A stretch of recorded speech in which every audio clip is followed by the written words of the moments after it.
اور شاید ایسا ہمیشہ ہمیشہ کے لیے ہوا تھا۔ عمران اپنے ساتھیوں سمیت مقامی ماہی گیروں کے میک اپ میں مچھلیاں پکڑنے والے ٹرالر پر سوار جزیرہ کراٹ کی طرف بڑھا چلا جا رہا تھا۔ کیا یہ لوگ ہمیں جزیرے تک پہنچنے دیں گے؟ صفدر نے عمران سے پوچھا۔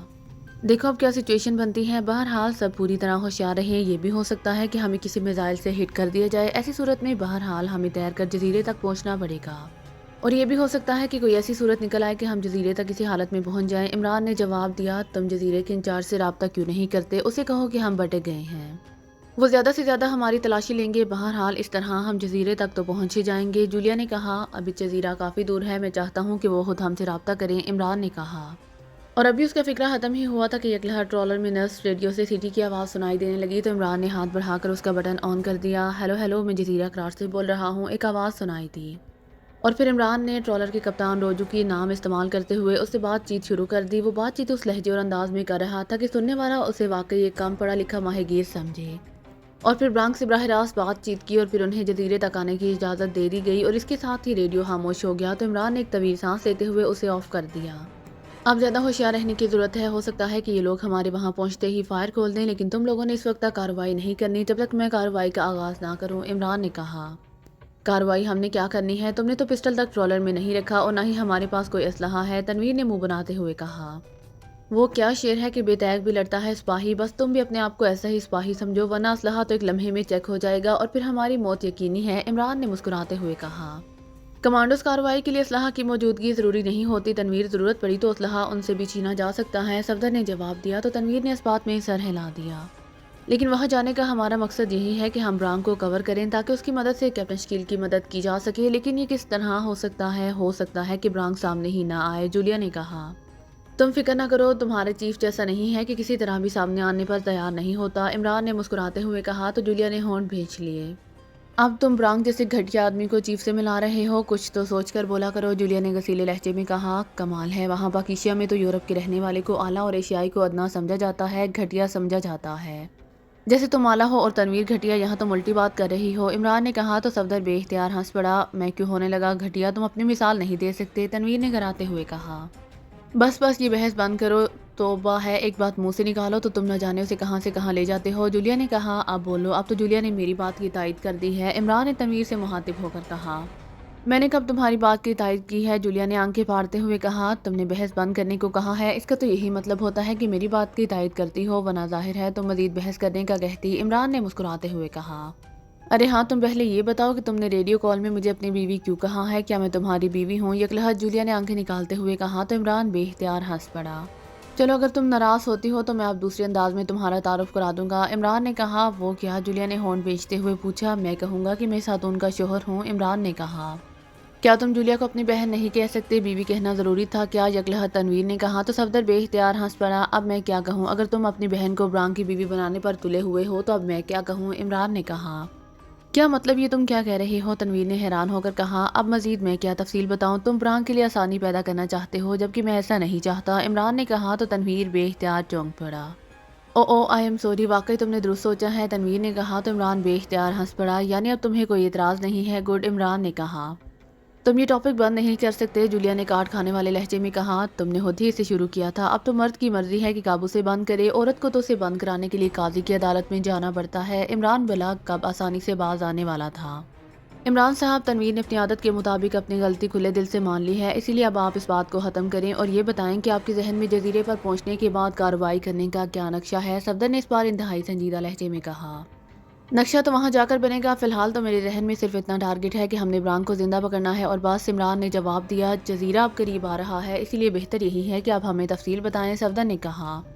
میں کوشش کروں گا کہ انہیں یقین آ جائے کہ ہم واقعی ماہی گیر ہیں اور بھٹک کر ادھر آ نکلے ہیں تاکہ وہاں زیادہ لمبی چوڑی کارروائی کی ضرورت نہ پڑے، لیکن ہو سکتا ہے ان کی نیت بدل جائے یا انہیں ہم پر شک پڑ جائے، تو پھر جیسا موقع ہوگا ویسے ہی کارروائی ہوگی، عمران نے کہا۔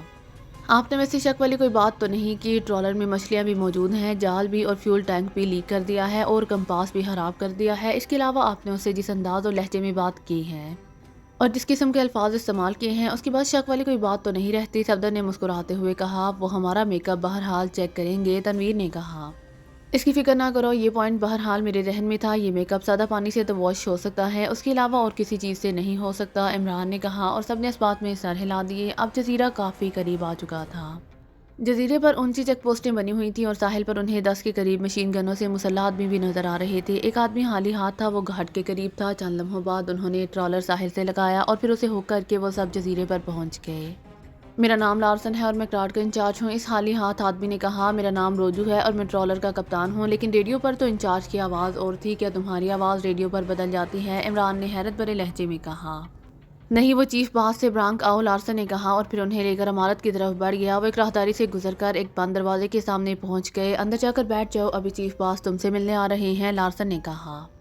اور عمران اپنے ساتھیوں سمیت سر ہلاتا ہوا کمرے میں داخل ہوا۔ کمرے میں کرسیاں اور میز موجود تھے، وہ چاروں جا کر کرسیوں پر بیٹھ گئے۔ دوسرے لمحے اچانک چھت سے سرسراہٹ کی آواز سنائی دی اور پھر اس سے پہلے کہ وہ کچھ سمجھتے، چھت سے زرد رنگ کی شعاؤں کا دھارا سا نکل کر ان پر جا پڑا اور ان کے ساتھ ہی انہیں یوں محسوس ہوا کہ جیسے ان کے جسموں سے قوت و توانائی ایک لحظہ غائب ہو گئی ہو۔ شعائیں تو ایک لمحے بعد غائب ہو گئیں، لیکن وہ چاروں اس طرح کرسیوں کی سائڈ سے فرش پر آ گرے جیسے ریت کے خالی ہوتے ہوئے بورے گرتے ہیں۔ وہ سب کچھ دیکھ سکتے تھے، سوچ سکتے تھے، لیکن نہ حرکت کر سکتے تھے اور نہ بول سکتے تھے۔ چند لمحوں بعد دروازہ کھلا اور لارسن اندر داخل ہوا۔ اس کے پیچھے 4 افراد تھے۔ انہیں اٹھا کر اسپیشل روم میں لے جاؤ اور کرسیوں پر بٹھا کر ہتھکڑیاں ڈال دو، میں آ رہا ہوں، لارسن نے کہا اور واپس چلا گیا۔ اس کے آدمیوں نے آگے بڑھ کر بے حس و حرکت پڑے ہوئے عمران اور اس کے ساتھیوں کو اٹھا کر کاندھوں پر لادا اور تیزی سے دروازے کی طرف بڑھ گئے۔ پھر مختلف راہداریوں سے گزر کر وہ ایک بڑے کمرے میں آ گئے، یہاں انہوں نے انہیں کرسیوں پر بٹھایا، پھر ان کے ہاتھ عقب میں کر کے کلائیوں میں کلپ ہتھکڑیاں ڈال دیں۔ کرسیاں بھی اس انداز کی تھی کہ ان کے جسم ڈھلکنے کے باوجود کرسیوں کے اندر ہی موجود تھے۔ چند لمحوں بعد دروازہ کھلا اور لارسن اندر داخل ہوا۔ میک اپ واشر لے کر آؤ، لارسن نے قریب کھڑے ہوئے ایک آدمی سے کہا تو وہ آدمی ایک طرف دیوار میں موجود الماری کی طرف بڑھ گیا۔ تم ان کے لباسوں کی تلاشی لو، لارسن نے دوسرے آدمی سے کہا اور اس آدمی نے آگے بڑھ کر باری باری سب کی تلاشی لینی شروع کر دی۔ ان کی جیبوں میں کوئی چیز نہیں ہے باس، تلاشی لینے والے نے کہا اور لارسن نے اس بات میں سر ہلا دیا۔ چند لمحوں بعد عمران کے سر اور چہرے پر میک اپ واشر کا کنٹوپ چڑھا کر باندھ دیا گیا اور پھر میک اپ واشر کو آن کر دیا گیا اور شیشے کے بنے ہوئے اس کنٹوپ میں سرخ رنگ کی گیس سے بھر گئی۔ عمران نے آنکھیں بند کر لی تھیں، وہ مطمئن تھا کہ یہ گیس ان کا میک اپ واش نہ کر سکے گی۔ چند لمحوں بعد کنٹوپ ہٹا لیا گیا۔ اب دوسرے کو چیک کرو، لارسن نے کہا۔ کوئی بھی میک اپ میں نہیں ہے، اوکے میں چیف کو اطلاع دے دوں۔ سب کو چیک کرنے کے بعد لارسن نے کہا اور جیب سے ایک ریموٹ کنٹرول جتنا فون پیس نکالا اور اس پر موجود بٹن پریس کرنے شروع کر دیے۔ لارسن بول رہا ہوں باس، اسپیشل روم سے انہیں بے حس کر کے یہاں لایا گیا تھا، ان کی تلاشی لی گئی ہے اور میک اپ بھی چیک کیا گیا ہے، نہ ہی ان کے لباسوں سے کچھ ملا ہے اور نہ ہی ان کے چہروں پر میک اپ ہے۔ ٹرالر کی بھی تلاشی لی گئی ہے، ٹرالر میں بھی سوائے مچھلیوں اور مچھلیاں پکڑنے کے سامان کے اور کچھ نہیں ہے، کسی قسم کا کوئی چھوٹے سے چھوٹا اسلحہ بھی نہیں ہے، یہ واقعی ماہی گیر ہیں جناب، لارسن نے تفصیل بتاتے ہوئے کہا، پھر دوسری طرف کی بات سننے لگا۔ یہ سر میں نے چیک کرایا ہے، ٹرالر کا کمپاس بھی خراب ہے اور ٹرالر کی فیول ٹینک میں فیول بھی کم ہے، فیول ٹینک لیک ہے جناب، لارسن نے کہا۔ بہتر جناب، دوسری طرف سے بات سن کر لارسن نے کہا، پھر فون پیس آف کر کے اس نے اسے جیب میں ڈال لیا۔ ٹونی اسٹور میں جا کر گیس کے اینٹی انجیکشن لے کر آؤ، چیف خود آ رہا ہے، لارسن نے کہا تو ایک آدمی تیزی سے مڑ کر کمرے سے باہر چلا گیا۔ تھوڑی دیر بعد کمرے کا دروازہ کھلا اور ایک نوجوان اندر داخل ہوا۔ اس کے اندر داخل ہوتے ہی کرسی پر بیٹھا ہوا لارسن اٹھ کھڑا ہوا۔ عمران سمجھ گیا کہ اندر آنے والا برانک ہے، اچھی طرح میک اپ چیک کیا ہے ان کا، برانک نے کہا اور ایک خالی کرسی پر بیٹھ گیا۔ یس چیف، لارسن نے جواب دیا۔ اس عورت کی گردن کے نچلے حصے اور چہرے کی رنگت میں کافی فرق ہے، برانک نے غور سے جولیا کو دیکھتے ہوئے کہا۔ وہ تو ہوتا ہی ہے باس، سب کے ہی ایسا ہے، لارسن نے جواب دیا تو برانک نے اس بات میں سر ہلا دیا۔ میرا خیال ہے کہ اس عورت کا لباس اتار کر اس کو چیک کیا جائے، کیا خیال ہے؟ مجھے لگتا ہے یہ عورت وہ نہیں جو نظر آ رہی ہے، ماہی گیروں میں ایسی عورتیں نہیں ہوا کرتی، برانک نے کہا، اس کی آنکھوں میں شیطانی چمک ابھر آئی تھی۔ جو حکم چیف، لارسن نے کہا، لیکن اسی لمحے ٹونی اندر داخل ہوا، اس کے ہاتھ میں انجیکشنز کا ڈبہ تھا۔ میرا خیال ہے کہ چیف آپ خود ان سے بات چیت کر لیں، پھر اس عورت کو آپ کے پاس بھجوا دیا جائے گا چیکنگ کے لیے، لارسن نے مسکراتے ہوئے کہا۔ ہاں ٹھیک ہے، چلو پہلے انہیں گفتگو کرنے کے قابل بنا دو، لیکن ان کے ہاتھ تو بندھے ہوئے ہیں نا، برانک نے کہا۔ یس چیف، ہتھکڑیوں میں جکڑے ہوئے ہیں، لارسن نے کہا تو برانک نے اس بات میں سر ہلا دیا۔ اس نے ڈبہ کھول کر اس میں سے ایک انجیکشن نکالا اور آگے بڑھ کر اس نے پہلا انجیکشن صفدر کے بازو میں لگا دیا، پھر اس نے دوسرا انجیکشن عمران، تیسرا جولیا اور چوتھا انجیکشن تنویر کے بازو میں لگا دیا، پھر باقی ڈبہ بند کر کے اس نے ٹونی کو واپس کر دیا اور خود واپس جا کر برانک کے ساتھ کرسی پر بیٹھ گیا۔ کمرے میں اس وقت برانک اور لارسن کے علاوہ 4 آدمی موجود تھے، جن میں سے 2 مسلح تھے اور 2 غیر مسلح۔ غیر مسلح افراد میں ٹونی اور ایک اور تھا، وہ دونوں ان دونوں کرسیوں کے پیچھے کھڑے تھے، جبکہ مسلح افراد ان کے عقب میں دیوار کے ساتھ لگے ہوئے تھے، مشین گنیں ان کے کاندھوں سے لٹکی ہوئی تھیں۔ چند لمحوں بعد عمران کو اپنے جسم میں توانائی واپس آتی محسوس ہوئی اور پھر آہستہ آہستہ اس کا ڈھیلا پڑا ہوا جسم تن سا گیا، اب وہ سیدھا ہو کر بیٹھا تھا۔ اس نے دوسرے لمحے انگلی موڑ کر کلپ ہتھکڑی کا بٹن پریس کیا تھا اور ہتھکڑی کھل گئی اور عمران نے اسے کلائیوں سے اتار کر ہاتھ میں پکڑ لیا۔ یہ تم نے کیا کیا ہے صاحب؟ ہم نے تو تم سے مدد مانگی تھی اور تم الٹا ہماری عورت پر بری نظر ڈال رہے ہو، عمران نے یکلحظ پھٹ پڑنے والے لہجے میں کہا۔ او تو تم ہو روجو، یہ تمہاری بیوی لگتی ہے؟ لگتی تو نہیں، تم تو بڑی عمر کے ہو، جبکہ یہ نوجوان اور پھر اتنی خوبصورت بیوی تمہیں مل کیسے گئی؟ برانک نے شیطانی لہجے میں کہا۔ کیا تم نے زندگی میں پہلی بار کسی عورت کو دیکھا ہے؟ بدماش آدمی، تمہیں جرأت کیسے ہوئی ہماری ساتھی عورت کے بارے میں ایسے فقرات زبان پر لانے کی؟ یکلحت تنویر نے غصے سے چیختے ہوئے کہا۔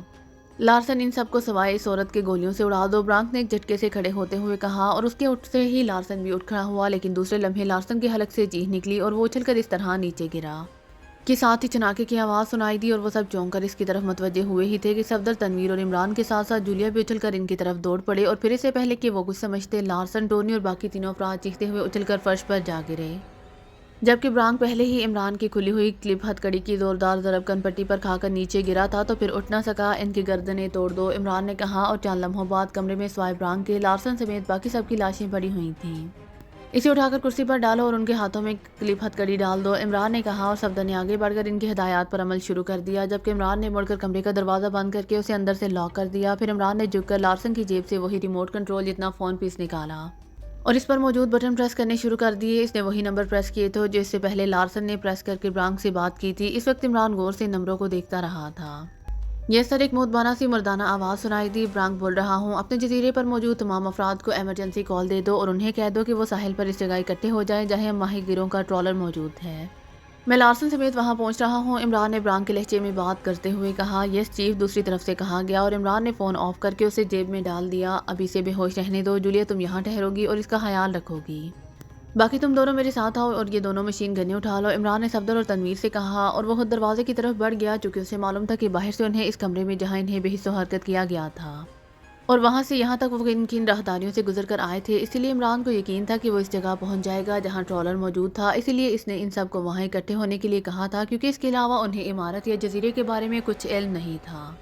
راستے میں جو ملے تم نے فائر نہیں کرنا، ویسے ہی اسے ہلاک کرنا ہے، نہ جانے باہر کتنے مسلح افراد ہوں، عمران نے کہا۔ تو صفدر اور تنویر دونوں نے اس بات میں سر ہلا دیے اور وہ بڑے محتاط انداز میں راہداریوں سے آگے بڑھتے چلے گئے، لیکن بیرونی حصے کے قریب پہنچنے تک نہ ہی انہیں کوئی آدمی ملا اور نہ ہی کسی کمرے کا کوئی آدمی موجود تھا۔ یوں لگتا تھا جیسے عمارت کے اس حصے میں کوئی آدمی سرے سے موجود ہی نہ ہو۔ بیرونی دروازے کے موڑ پر پہنچ کر وہ رک گئے۔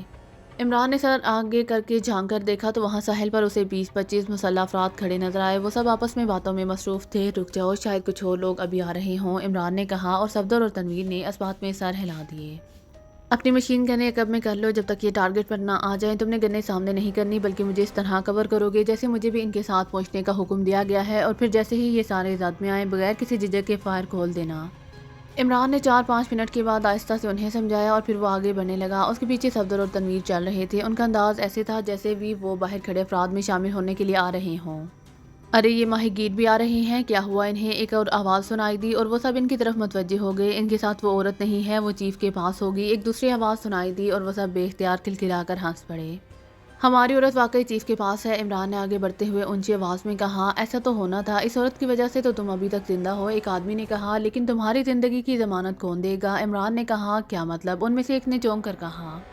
چلو فائر کرو، عمران نے کہا اور تیزی سے ایک طرف ہٹ گیا تو اس کے عقب میں آئے ہوئے صفدر اور تنویر نے بجلی کسی تیزی سے اپنے ہاتھ آگے کیے اور دوسرے لمحے فضا تڑتڑاہٹ کی آواز کے ساتھ ہی انسانی چیخوں سے گونج اٹھی، اور صفدر اور تنویر نے اس قدر تیز رفتاری کا مظاہرہ کیا کہ وہ سنبھل ہی نہ سکے، اور چند ہی لمحوں بعد وہ سب زمین پر پڑے تڑپ رہے تھے، لیکن صفدر اور تنویر اس وقت تک گولیاں برساتے رہے جب تک کہ وہ ساکت نہ ہو گئے۔ اب پورے جزیرے کو چیک کرو، خاص طور پر چیک پوسٹوں کو، جہاں بھی جو آدمی نظر آئے اسے اڑا دو، میں اس دوران برانک سے انٹرویو کر لوں، عمران نے کہا اور واپس مڑ گیا۔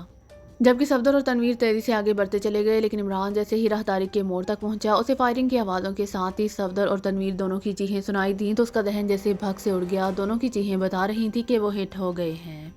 مارسلا کیپٹن شکیل کے باہر جاتے ہی کرسی سے اٹھی، اس نے سائلنسر لگا مشین پسٹل کرسی پر رکھا اور کوڑا ہاتھ میں پکڑ کر وہ آگے بڑھی۔ بولو جیکب، اب جواب دو کہ تم نے میری وفاداری کے باوجود مجھ پر ایسے شرمناک اور بھیانک الزام کیوں لگائے تھے، بولو، مارسلا نے کاٹ کھانے والے لہجے میں کہا، اور اس کے ساتھ اس کا بازو گھوما اور جیکب کے حلق سے بے اختیار چیخ نکل گئی۔ کوڑا اس کے چہرے پر پڑا تھا اور چہرہ لہو لہان ہو گیا تھا۔ بولو، آج جواب دو، مارسلا کے لہجے میں شدید غصہ اود کر آیا تھا۔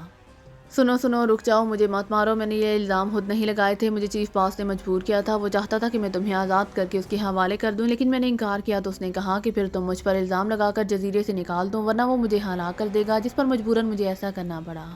جیکب نے کراہتے ہوئے لہجے میں کہا، اور تم نے ایسے شرمناک الزام اپنی بیوی پر لگا دیے صرف اپنی زندگی بچانے کے لیے، تو پھر آپ دیکھنا کہ تمہاری موت کیسی عبرتناک ہوتی ہے، مارسلا نے کہا، اور دوسرے لمحے اس کا بازو مسلسل چلنے لگا اور کمرہ جیکب کی چیخوں سے گونج اٹھا۔ کوڑے کی ضربوں نے جیکب کے چہرے اور جسم کے پرہچے اڑانے شروع کر دیے۔ مارسلا جنونیوں کے اس انداز میں اس طرح مسلسل کوڑا چلا رہی تھی جیسے وہ کسی انسان کو کوڑے مارنے کے بجائے کسی کپڑے کے تھیلے پر مشق کر رہی ہو۔ تھوڑی دیر بعد جیکب کی آواز بند ہو گئی اور اس کا جسم زنجیروں میں جھول گیا۔ مر گئے؟ اتنی جلدی نہیں، تم جیسے لوگ اتنی جلدی نہیں مرا کرتے، مارسلا نے چیختے ہوئے کہا، اور ایک بار پھر کوڑے برسانا شروع کر دیے۔ اس کا اپنا سانس اب تیز ہو گیا تھا اور مسلسل جیکب کوڑے کھا کر ایک بار پھر ہوش میں آیا اور چیخنے لگا، بس اب تم مر جاؤ بس۔ مارسلا نے خون آلود کوڑا ایک طرف پھینکا اور کرسی پر پڑا ہوا مشین پسٹل اٹھایا، اور دوسرے لمحے کھٹک کھٹک کی آوازوں کے ساتھ ہی گولیاں جیکب کے جسم میں گھستی چلی گئی۔ مارسلا مسلسل ٹریگر دبائے چلی جا رہی تھی جبکہ جیکب کب کا ہلاک ہو چکا تھا، لیکن مارسلا نے اس وقت تک ٹریگر سے انگلی نہیں ہٹائی جب تک کہ میگزین ختم نہیں ہو گیا۔ نان سینس، اتنی جلدی مر گیا؟ تھو، مارسلا نے کہا، اور زنجیروں میں جھولتی ہوئی جیکب کی لاش پر تھوک کر وہ تیزی سے مڑی اور کمرے سے باہر آ گئی۔ اس کی سانسیں تیز تیز چل رہی تھیں، چہرہ سرخ ہو گیا تھا، لیکن اس کے چہرے اور آنکھوں میں سے ایسی طمانینت ٹپک رہی تھی جیسے اس نے اپنی زندگی کا مقصد پورا کر لیا ہو۔ تھوڑی دیر بعد وہ چیف ہاؤس سے باہر آ گئی۔ اب اس کا رخ مشین روم کی طرف تھا۔ یہ شخص حیرت انگیز ہے، نہ جانے کس مٹی کا بنا ہوا ہے، نہ ہی اس نے مجھ سے کوئی ایسی حرکت کی ہے اور نہ اس کی آنکھوں میں مجھے ایسی ویسی حرکت کے کوئی تاثرات نظر آئے ہیں، پتہ نہیں کس سیارے کی مخلوق ہے۔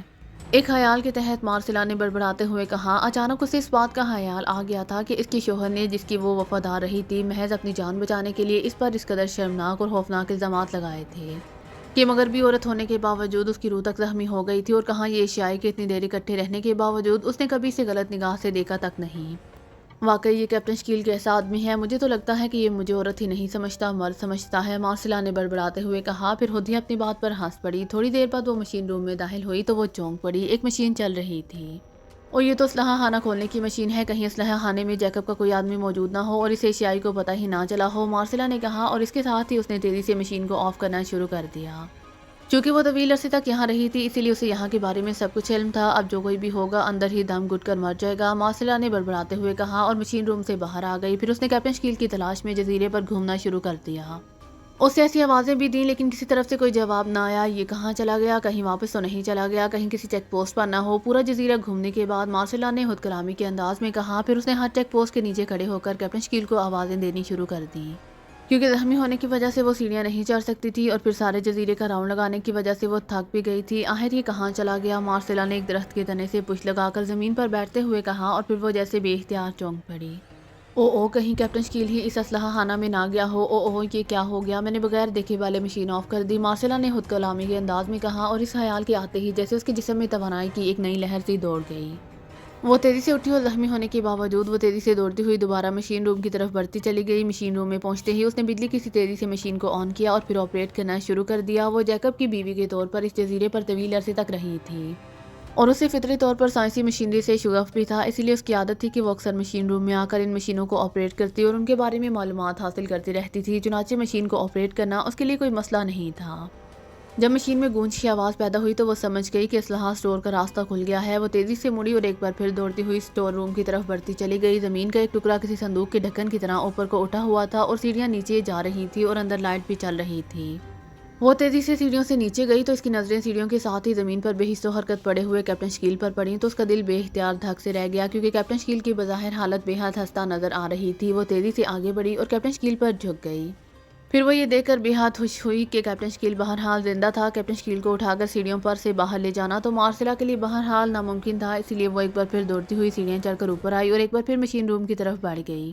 اسے معلوم تھا کہ مشین روم کی سائڈ پر باقاعدہ کچن نما کمرہ ہے جہاں کھانے پینے کا سامان سٹور ہوتا تھا۔ وہ اس کمرے میں گئی، اس نے ایک ریک میں موجود شراب کی بوتلوں میں سے ایک بوتل اٹھائی اور تیزی سے واپس مڑنے ہی لگی تھی کہ اچانک ایک خیال کے تحت رک گئی۔ اس کے ذہن میں خیال آیا تھا کہ کیپٹن شکیل کی موجودہ حالت میں تیز شراب گڑبڑ نہ کر دے، اسی لیے اس نے شراب کی بجائے سادہ پانی استعمال کرنے کا سوچا اور پھر شراب کی بوتل واپس ریک میں رکھ کر اس نے دوسرے ریک میں موجود منرل واٹر کی 2 بوتلیں اٹھائیں اور ایک بار پھر دوڑتی ہوئی مشین روم سے نکلی اور اسلحہ سٹور کی طرف بڑھتی چلی گئی۔ لیکن ابھی اس نے چند قدم ہی اٹھائے ہوں گے کہ اچانک ایک گراتی ہوئی آواز عقب سے اس کے کانوں میں پڑی، خبردار رک جاؤ ورنہ گولی مار دوں گا۔ بولنے والے کا لہجہ بے حد کراہ تھا۔ مارسلا بے اختیار مڑی اور دوسرے لمحے یہ دیکھ کر اس کا اوپر کا سانس اوپر اور نیچے کا نیچے رہ گیا۔ اس کے سامنے پال کھڑا تھا، جیکب کا نائب اور مارسلا کا بدترین دشمن۔ مارسلا پر پال نے ڈورے ڈالنے کی کوشش کی تھی لیکن مارسلا اسے پسند نہیں کرتی تھی، اسی لیے اسے نہ صرف جھڑک دیا تھا بلکہ جیکب سے اس کی شکایت بھی کی تھی۔ جس پر جیکب نے مشتعل ہو کر پال کو کوڑوں سے پیٹ ڈالا تھا۔ تب سے پال اس کا بدترین دشمن بن گیا تھا۔ پھر آہستہ آہستہ اس نے بھی جیکب کے کان بھر کر اس پر الزامات لگوائے اور پال کی وجہ سے ہی اسے جزیرے سے نکالا گیا تھا۔ اور اب وہی پال ہاتھ میں مشین گن پکڑے اس کے سامنے کھڑا تھا۔ پال کے چہرے پر شدید حیرت تھی۔ مارسلا، تم اور یہاں اور یہ جزیرے پر قتل عام تم نے کیا ہے؟ کہاں جا رہی ہو اور یہ پانی کی بوتلیں کہاں لے جا رہی ہو؟ پال نے انتہائی حیرت بھرے لہجے میں کہا۔ تم کہاں سے آئے ہو؟ مارسلا نے ہونٹ چباتے ہوئے کہا۔ میں کیا بتاؤں، میں ایک ضروری کام کر رہا تھا کہ اچانک بے ہوش ہو گیا۔ اب مجھے ہوش آیا ہے تو میں ادھر آیا ہوں اور یہاں ہر طرف لاشیں بکھری ہوئی ہیں۔ پہلے تم بتاؤ کہ کیا تم نے یہ سب کچھ کیا ہے یا کسی اور نے؟ جیکب کہاں ہے اور تم زخمی بھی ہو؟ جلدی بتاؤ ورنہ میں فائر کھول دوں گا۔ تمہیں معلوم ہے کہ میں ایسے معاملات میں کسی کا لحاظ نہیں کیا کرتا، پال نے سخت لہجے میں کہا۔ یہ سب کیپٹن شکیل نے کیا ہے، پاکیزیائی ایجنٹ نے، اور وہ اب اسلحہ اسٹور میں بے ہوش پڑا ہے۔ اسے ہوش میں لانے کے لیے یہ پانی لے کر جا رہی ہوں۔ اور سنو، اگر تم نے کوئی غلط حرکت کی تو پھر تم بھی نہیں بچ سکو گے۔ کیپٹن شکیل ایک لمحے میں تمہاری گردن اڑا دے گا، مارسلا نے کہا۔ او پاکیزیائی ایجنٹ اور اسلحہ اسٹور میں، اب میں اس جزیرے کا انچارج بن جاؤں گا۔ ویری گڈ، چلو دکھاؤ مجھے کون سے اسٹور میں ہے، جلدی کرو چلو، پال نے کہا اور تیزی سے آگے بڑھا، جبکہ مارسلا ویسے ہی دونوں ہاتھوں میں پانی کی بوتلیں پکڑی کھڑی رہی۔ میں کہہ رہا ہوں چلو ورنہ گولی مار دوں گا، پال نے اسے کھڑے دیکھ کر غصے سے چیختے ہوئے کہا۔ لیکن مارسلا تو اس انتظار میں تھی کہ پال قریب آ جائے، اسی لیے اس نے اسے کیپٹن شکیل کے متعلق بتا دیا تھا تاکہ وہ فوری طور پر اس کی طرف جانے کا سوچ کر اس کے قریب آ جائے گا۔ چلو، مارسلا نے کہا اور مڑنے لگی، مگر دوسرے لمحے اس کا بازو بجلی کی سی تیزی سے گھوما اور اس کے ہاتھ میں پکڑی ہوئی پانی سے بھری بوتل پوری قوت سے آتے ہوئے پال کے چہرے پر پڑی اور پال چیختا ہوا اچھل کر سائڈ کے بال گرا ہی تھا کہ مارسلا نے دوسری پوری بوتل پوری قوت سے اس کے سر پر دے ماری۔ نیچے گر کر اٹھتے ہوئے پال کے حلق سے بے اختیار ایک کربناک چیخ نکلی اور وہ دھماکے سے نیچے گرا اور ساکت ہو گیا۔ مارسلا نے اس کے ہاتھ سے نکل جانے والی مشین گن اٹھائی اور دوسرے لمحے فضا تڑتڑاہٹ کی آوازوں سے گونج اٹھی۔ گولیوں نے پال کے جسم کو شہد کی مکھیوں کے چھتے میں تبدیل کر کے رکھ دیا تھا۔ تم ہی ہو غلیظ اور مکروہ کیڑے، جس کی وجہ سے جیکب اور میرے درمیان نفرت کی دیوار کھڑی ہو گئی تھی۔ تم اصل مجرم ہو، اسی لیے تمہاری موت بھی ضروری تھی، مارسلا نے ٹریگر سے انگلی ہٹاتے ہوئے کہا۔ پھر اس نے مشین گن کو کندھے سے لٹکایا اور پانی کی سالم بوتل اٹھائی اور تیزی سے اسلحہ اسٹور کی طرف بڑھتی چلی گئی۔ سیڑھیاں اتر کر وہ جب نیچے پہنچی تو بے اختیار اچھل پڑی کیونکہ وہاں کیپٹن شکیل موجود نہیں تھا۔ یہ کیپٹن شکیل کہاں چلا گیا؟ مارسلا نے حیرت کی شدت سے ناچتے ہوئے ادھر ادھر دیکھتے ہوئے کہا۔ دوسرے لمحے اسلحے کی پیٹیوں کی آڑ سے نکل کر کیپٹن شکیل اس کی طرف آتا دکھائی دیا۔ تمہیں خود بہت ہوش آ گیا، ویری گڈ، مارسلا نے مسکراتے ہوئے کہا۔ ہاں، تازہ ہوا کی وجہ سے ہوش آ گیا اور ہوش میں آتے ہی فائرنگ کی آوازیں سنائی دیں، چنانچہ میں نے پیٹیوں کی سائڈ میں پوزیشن لے لی تھی کیونکہ فائرنگ بالکل نزدیک ہو رہی تھی۔ پھر تم سیڑھیاں اترتی دکھائی دی، کیپٹن شکیل نے مسکراتے ہوئے کہا اور خود ہی اس نے مارسلا کے ہاتھ سے پانی کی بوتل لے لی اور اسے کھول کر منہ سے لگا لیا۔ شاید وہ شدید پیاس محسوس کر رہا تھا۔ مجھے شدید پیاس محسوس ہو رہی تھی، شکر ہے تم پانی لے آئی ہو، شراب نہیں۔ یہ اسلحہ اسٹور تم نے بند کیا تھا یا کسی اور نے؟ پھر فائرنگ کیسی تھی؟ کیپٹن شکیل نے خالی بوتل ایک طرف پھینکتے ہوئے کہا۔ اور مارسلا نے اسے پال سے اچانک ملاقات اور اس پر حملے سے لے کر اس کی موت تک کی ساری روداد سنا دی۔ گڈ، تم نے واقعی کارنامہ سر انجام دیا ہے، کیپٹن شکیل نے کہا۔ تم یہاں کیوں آئے تھے؟ میں نے پہلے اسی لیے اسے بند کر دیا تھا کہ شاید جیکب کا کوئی آدمی یہاں موجود نہ ہو۔ پھر میں نے تمہیں پورے جزیرے پر تلاش کیا، آوازیں دی، لیکن تم نہ ملے، تو پھر اچانک مجھے خیال آیا کہ کہیں تم اندر ہی نہ بند ہو گئے ہو۔ چنانچہ میں نے اسے کھولا اور یہاں آئی تو تم بے ہوش پڑے ہوئے تھے۔ میں جا کر مشین روم سے پانی لیا اور پھر واپسی پر پال نے روک لیا، مارسلا نے کیپٹن شکیل کے سامنے سیڑھیوں کی طرف بڑھتے ہوئے کہا۔ میں نے اپنے طور پر تو ٹنل کا راستہ کھولا تھا، لیکن یہاں کر معلوم ہوا کہ اسٹور کا راستہ کھلا ہے، تو میں نے یہاں کی تلاشی لی۔ میرا خیال تھا کہ شاید مخصوص ساخت کا اسلحہ مل جائے، لیکن پھر اچانک راستہ بند ہو گیا، کیپٹن شکیل نے کہا۔ ٹنل کا راستہ تو میں کھول لوں گی، لیکن یہ ٹنل تو کمپیوٹر کنٹرول ہے اور کمپیوٹر کراسونا میں ہے، جس کا انچارج بگ ہے، اور بگ جیکب کی طرح احمق نہیں ہے، وہ حد درجہ ہوشیار اور ذہین آدمی ہے، مارسلا نے کہا۔ جو بھی ہو، بہرحال میں نے کراسونا پہنچ کر مشن تو مکمل کرنا ہی ہے، کیپٹن شکیل نے آتے ہوئے کہا۔ لیکن ٹنل کو تم کیسے پار کرو گے؟ اس کے اندر چیکنگ مشینیں موجود ہیں، مارسلا نے کہا۔ کیا بگ تمہیں جانتا ہے؟ کیپٹن شکیل نے کہا۔ ہاں، میں جیکب کے ساتھ اس کے پاس جاتی رہی ہوں اور وہ خود بھی کئی بار یہاں آ چکا ہے، مارسلا نے جواب دیا۔ اوکے، اب پھر تمہاری ذہانت کا امتحان ہے، کیا تم اسے کسی بھی طرح یہاں بلا سکتی ہو؟ کیپٹن شکیل نے کہا۔ وہ دونوں اب مشین روم کی طرف بڑھے چلے جا رہے تھے۔ پہلی بات تو یہ ہے کہ وہ یہاں نہیں آئے گا، میں نے بتایا ہے کہ وہ حد درجہ ہوشیار اور تیز آدمی ہے، اگر اسے یہاں کے حالات کی بھنک بھی پڑ گئی تو پھر ہمارا یہاں زندہ رہنا محال ہو جائے گا۔ دوسری بات یہ کہ وہ میرے کہنے پر کبھی نہیں آئے گا۔ وہ جیکب کے کہنے پر تو آ سکتا ہے، لیکن میرے کہنے پر نہیں، مارسلا نے جواب دیا۔ یہ ٹنل کتنی طویل ہے؟ کیپٹن شکیل نے کہا۔ 4 کلومیٹر تو بہرحال ہوگی، مارسلا نے جواب دیا۔ کس چیز کی بنی ہوئی ہے؟ کیپٹن شکیل نے پوچھا۔ پتہ نہیں کسی دھات کی ہے، لیکن اس کے باوجود چمکدار بھی ہے، بہرحال اس میں آدمی آسانی سے چل سکتا ہے، حتیٰ کہ بھاری ٹرک بھی چل سکتا ہے، اندر سے تو لرزتی تک نہیں، جبکہ باہر سے یہ بہرحال سمندر کی تہہ میں نہیں ہے، بلکہ پانی کے اندر ہی تیرتی رہتی ہے، مارسلا نے جواب دیا۔ اس کے اندر چیکنگ مشینیں کہاں کہاں نصب ہیں؟ کیپٹن شکیل نے پوچھا۔ اس کی چھت میں ہوں گی یا سائڈوں میں، مجھے نہیں معلوم، ویسے تو اندر سے ٹنل ہر طرح سے اسپاٹ ہے، صرف چھت سے روشنی نکلتی رہتی ہے۔ اور تازہ ہوا بھی کسی پراسرار ذریعے سے اندر آتی رہتی ہے۔ مارسیلا نے کہا، تمہیں کیسے معلوم ہے کہ ٹنل میں مشینری بھی نصب ہے اور اس کا تعلق کمپیوٹر سے ہے؟ کیپٹن شکیل نے پوچھا۔ یہ بات ایک بار بگ نے بتائی تھی، مارسیلا نے جواب دیا، اور کیپٹن شکیل نے اس بات میں سر ہلا دیا۔ اب وہ دونوں مشین روم کے قریب پہنچ چکے تھے۔ یہاں اسلحہ کے کتنے اسٹور ہیں؟ کیپٹن شکیل نے پوچھا۔ 4 ہیں، سب سے چھوٹا اسٹور ہے، باقی سب اس سے بھی بڑے ہیں۔ مارسیلا نے کہا، اس سمیت باقی 3 بھی کھولو، میں انہیں چیک کر لوں، ہو سکتا ہے وہاں سے ایسا اسلحہ مل جائے جو کراسونا میں کام آ سکے، کیپٹن شکیل نے کہا۔ تو مارسیلا نے اس بات میں سر ہلا دیا، پھر وہ دونوں مشین روم میں داخل ہو گئے۔ پہلا تو کھلا ہوا ہے، باقی 3 کھول دیتی ہوں، مارسیلا نے کہا، اور کیپٹن شکیل نے اس بات میں سر ہلا دیا۔ اور پھر واقعی مارسیلا نے تینوں مشینوں کو آپریٹ کیا اور سب میں گونج کی آوازیں سنائی دی۔ کیپٹن شکیل سمجھ گیا کہ باقی 3 اسلحہ اسٹور بھی کھل گئے ہیں۔ اب مجھے ان کی لوکیشن بتا دو، کیپٹن شکیل نے کہا۔ میں تمہارے ساتھ چلتی ہوں، مارسیلا نے کہا۔ نہیں، اس کی ضرورت نہیں ہے، تم پہلے ہی کافی تھکی ہوئی ہو، تم یہیں ٹھہرو اور مجھے صرف لوکیشن بتا دو، میں تھوڑی دیر میں ہی واپس آ جاؤں گا، کیپٹن شکیل نے کہا۔ تو مارسیلا نے اسے تینوں کی لوکیشنز بتا دیں۔ یہ خیال رکھنا کہ جب تک میں واپس نہ آ جاؤں کوئی اسٹور بند نہ ہو جائے، کیپٹن شکیل نے کہا۔ اب ایسا نہیں ہوگا، مارسیلا نے ہنستے ہوئے کہا، اور کیپٹن شکیل مسکراتا ہوا باہر نکل گیا، جبکہ مارسیلا ایک کرسی پر بیٹھ گئی۔ تقریباً پون گھنٹے بعد کیپٹن شکیل واپس آ گیا، وہ خالی ہاتھ تھا۔ کچھ ملا؟ مارسیلا نے کہا۔ نہیں، میرے مطلب کا اسلحہ یہاں موجود نہیں ہے، چاروں میں ایک جیسے اسلحے کی پیٹیاں پڑی ہوئی ہیں، کیپٹن شکیل نے جواب دیا۔ پھر انہیں بند کر دوں، مارسیلا نے کہا۔ انہیں کھلا رہنے دو، تم ٹنل کا راستہ کھولو، اب یہاں سوائے وقت ضائع کرنے کے اور کچھ نہیں ہے، کیپٹن شکیل نے کہا، اور مارسیلا سر ہلاتی ہوئی ایک کونے میں موجود مستطیل شکل کی مشین کی طرف بڑھ گئی۔ اس نے مشین کو آپریٹ کرنا شروع کر دیا۔ تھوڑی دیر بعد سرسراہٹ کی آواز دور سے سنائی دی۔ آؤ، ٹنل کا راستہ کھل گیا ہے، مارسیلا نے کہا۔ کہاں سے؟ کیپٹن شکیل نے کہا۔ ادھر ساتھ خصوصی کمرہ ہے، وہاں سے راستہ جاتا ہے، مارسیلا نے کہا، اور ایک طرف موجود دروازے کی طرف بڑھ گئی، جبکہ کیپٹن شکیل بھی سر ہلاتا ہوا اس کے پیچھے اس دروازے کی طرف بڑھ گیا۔ دوسری طرف واقعی ایک بڑا کمرہ تھا، جس کے درمیان میں فرش کا کافی بڑا حصہ غائب تھا اور سیڑھیاں نیچے جاتی دکھائی دے رہی تھیں۔ نیچے روشنی بھی تھی، لیکن تم جیسے ہی ٹنل میں داخل ہوگے دوسری طرف بگ کو معلوم ہو جائے گا اور ہو سکتا ہے کہ تم 2 قدم بھی نہ اٹھا سکو، مارسیلا نے کہا۔ جو ہوگا دیکھا جائے گا، تم اگر یہاں رہنا چاہتی ہو تو بے شک رہو، میں تمہیں ساتھ چلنے پر مجبور نہیں کر سکتا، کیپٹن شکیل نے کہا۔ میں اکیلی یہاں کیسے رہ سکتی ہوں؟ میں تمہارے ساتھ جاؤں گی، لیکن اس طرح بغیر کسی انتظامات کے جانا تو خودکشی کے مترادف ہے، مارسیلا نے کہا۔ اسے سمجھ نہیں آ رہی تھی کہ کیپٹن شکیل آخر بغیر کسی پیش کی حفاظت کے کیوں اس طرح ٹنل میں جانے پر مصر ہے۔ تو پھر مت کرو خودکشی، یہیں رہ جاؤ، کیپٹن شکیل نے کہا، اور آگے بڑھ کر اس نے سیڑھیاں اترنی شروع کر دیں۔ ٹھیک ہے، تمہارے لیے خودکشی بھی کی جا سکتی ہے، ویسے بھی اب میں نے اپنا انتقام تو لے لیا ہے، نہ صرف جیکب سے بلکہ پال سے بھی، اب اگر موت آ بھی جائے تو مجھے کوئی پرواہ نہیں ہے، اچانک مارسیلا نے کہا، اور کیپٹن شکیل کے پیچھے سیڑھیاں اترتی چلی گئی۔